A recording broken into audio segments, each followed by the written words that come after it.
एक समय की बात है। एक गांव में एक कुशल परिवार रहता था।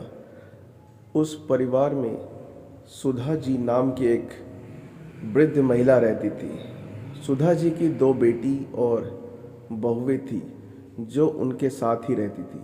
बड़े बेटे अशोक की पत्नी बहुत संस्कारी और सर्वगुण संपन्न थी।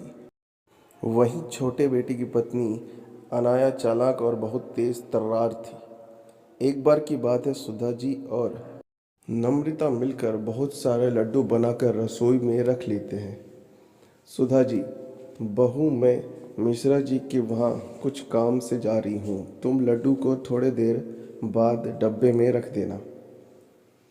ये बोलकर सुधा जी बाहर चली गई। नम्रता अपने बेटे की आवाज़ सुनकर उसे देखने चली जाती है। तभी अनाया रसोई में आती है। शुद्ध देसी घी के लड्डू देख उसके मुंह में पानी आ जाता है और एक लड्डू खा लेती है। अनाया, वाह, इतने स्वादिष्ट लड्डू मैंने कभी नहीं खाए। एक काम करती हूँ, सारे लड्डू डिब्बे में रख लेती हूँ और एक प्लेट में ही छोड़ दूंगी, जिससे किसी को मुझ पर शक भी नहीं होगा और मैं आराम से खा जाऊंगी। वह लड्डू की प्लेट उठाकर एक डिब्बे में भरकर चुपके से अपने कमरे में ले जाती है और प्लेट में एक लड्डू वहीं छोड़ देती है। अपने कमरे में जाकर अनाया पेट भर लड्डू खाती है। पेट भर जाने पर वह लड्डू के डिब्बे को छुपा देती है। नम्रता अपने बेटे कार्तिक को सुला रही थी, तभी सुधा जी घर पर आ जाती हैं। सुधा जी, नम्रता, अरे ओ नम्रता। नम्रता सास की आवाज़ सुनकर भागी हुई आती है। नम्रता, जी हाँ, बुलाया आपने सुधा जी।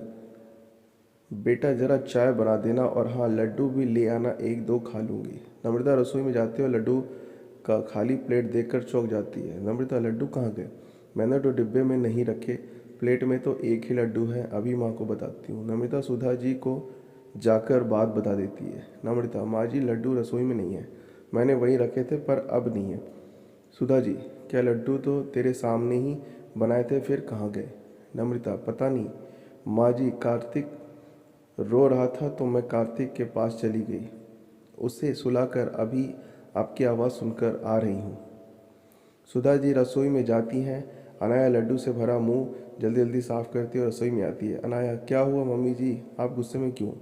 सुधा जी, बहू आया लड्डू का प्लेट रखे थे, अब देखो इसमें एक भी लड्डू नहीं, पता नहीं कौन खा गया। शुद्ध घी के लड्डू थे। तभी अशोक और राहुल भी आ जाते हैं और रसोई के लोगों की बातों को देखकर रसोई की ओर जाते हैं। अशोक अपने माँ से मजाक में कहता है, अशोक, क्या हुआ माँ, क्या हुआ? किस गहन विषय पर चिंतन चल रही है? सुधा जी, अरे देखो ना बेटा, शुद्ध घी के लड्डू बनाए थे, पता नहीं कौन खा गया और अब इसमें एक भी नहीं है।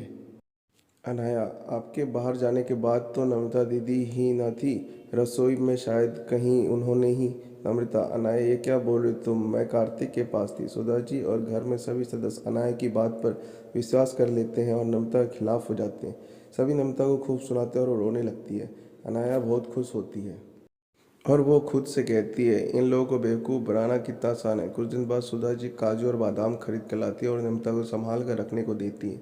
सुधा जी ये कहकर वहाँ से चली जाती हैं।